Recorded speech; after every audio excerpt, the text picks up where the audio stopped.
What's going on, guys? This is Mr. Teej 66's movie reviews. I am Mr. Teej 66. I'm joined once again by my friend Scott. Hello. And today's movie review is 1991's Hudson Hawk. Now, you'd never seen this movie before, I believe, Scott. No, never. I remember when it came out. I remember we were talking before we watched the movie about the hype. I think it came out when we were like 10, right? 9 or 10. Give or take, 1991, so about 10. Yep, yeah, yep. We're the same age, so. I remember the hype for the movie and the video game, but never saw it, and only ever heard like a friend of mine who was into like campy kind of cult shit talk about it. But never seen it. An infamous box office bomb. It cost almost $70 million to make, and it made about $17 million in the U.S., so it won many Razzie Awards, including Worst Picture of the Year. So it was not really well regarded. The critics ripped it to shreds. But, and of course, as these films often do in later years, it's become sort of a cult film, and the movie is a bit messy and all over the place, but I still have a lot of fun with it. I did too. He just saw it, like literally he'd never seen it. I have not clapped at the end of a movie in a long time, and I mean I don't even know ever if I have. Yeah, man, it kind of sort of was like how Roger Ebert said like about Tommy Boy. I think he said about Tommy Boy that it seemed like a script factory exploded, you know, and they just like pieced together all the various like, you know, oh, here's a script.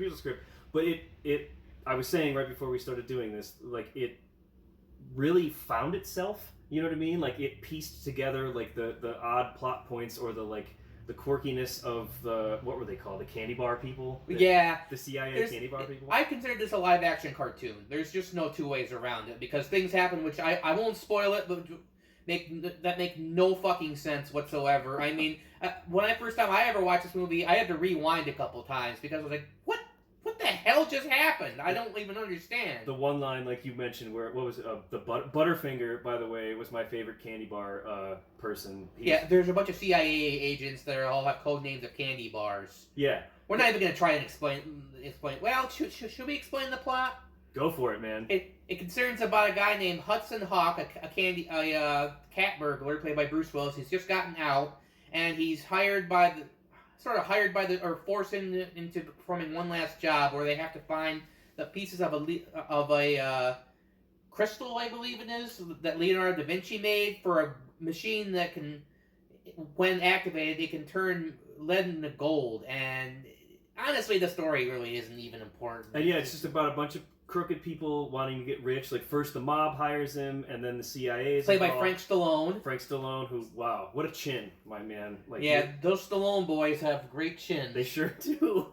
So it goes from the mob to the CIA to the Vatican, and they're all trying to like work together to like thwart the crystal from being formed by evil people who, like, it's Sandra Bernhardt and who's that other, the actor? Richard E. Grant. Yeah.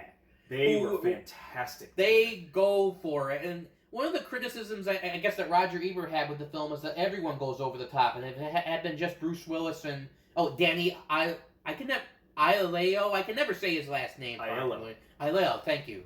Like, if they had just been the ones to go over the top, the movie would have been better. But I'm like, well, it feels more cohesive.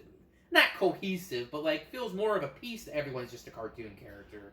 That's what I liked about it, personally. Like, the goofiness, even James Coburn, who I've never seen him in any role like that kind of campy. He was awesome with his comedic timing, and, like, yeah, that's what I liked about it, was that it, like, everyone was over the top. Like, Sandra Bernhardt was perfectly cast for that, because she, like, is always ridiculous and tongue-in-cheek and oh, yeah, and what she absolutely. does, you know?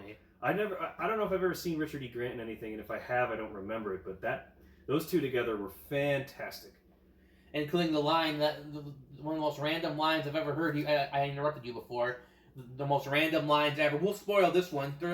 The candy bars are sitting outside, like, watching Hudson Hawk in their hotel room, and Andie MacDowell's in the film as well, playing the lovely Andie MacDowell. Playing she was a nun. Fantastic as well. Her comic timing was great, but they're all in the apartment. And Butterfinger goes, "You want me to rape him?" Yeah. Like, what? Huh?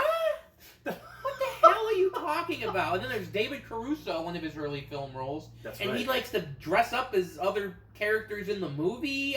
Why? I don't understand. I don't get it. He didn't have a line either, did he? No, he just had these cards that, like, he would just give people that had sayings on it. It was just the movie is completely and freefully illogical. It's just that's what I mean about like it being so over the top and like almost like you don't know what the hell is gonna happen. Like, is it gonna be like a heist movie or like a macho like like it's a bit of everything. I think of it like this. It's a bit of Looney Tunes, The Three Stooges, a Bruce Willis action movie with just a tiny pinch of ultraviolence thrown in there. And like you mentioned in the beginning with the contraption that Da Vinci's making, like some weird like 20 years too ahead of its time steampunk elements. Oh yeah, absolutely. Directed by Michael Lemon. I don't even know how to. But anyway, he did Heathers prior to this, and I think he does a good job keeping it. The tone is pretty consistent throughout. There's a few serious parts, but not that many. And I don't know. I just overall, really not much else to say. It's a fun time. If you don't take it seriously, you'll have a good time. If you're looking for an art film, I mean, it's a bit messy, and not everything works, and it does feel like a lot of things are just thrown in there.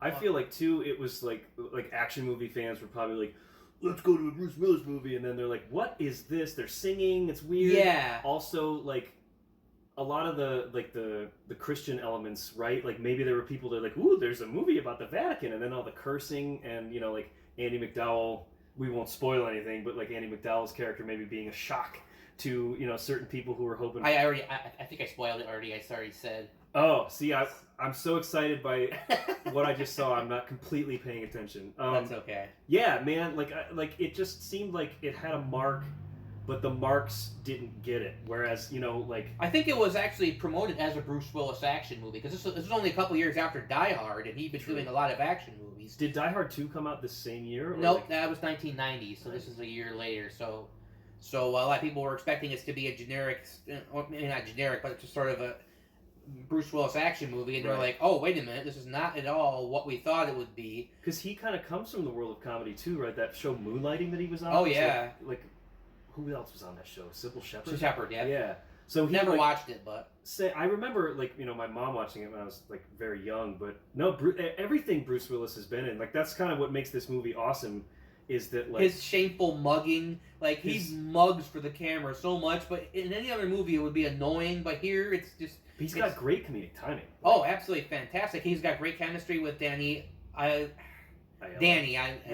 Mr. Danny. Mr. Danny. And his chemistry with Andy McDowell was great too, because it borderlines on creepy, but he's not creepy. It's just he's like a charming dude, the same way Roddy Piper was in Hell Comes to Frogtown. He was not creepy, just like a charming weirdo. Exactly. So overall, what would you give this movie out of 10? Out of 10? Yeah. 6.5, man.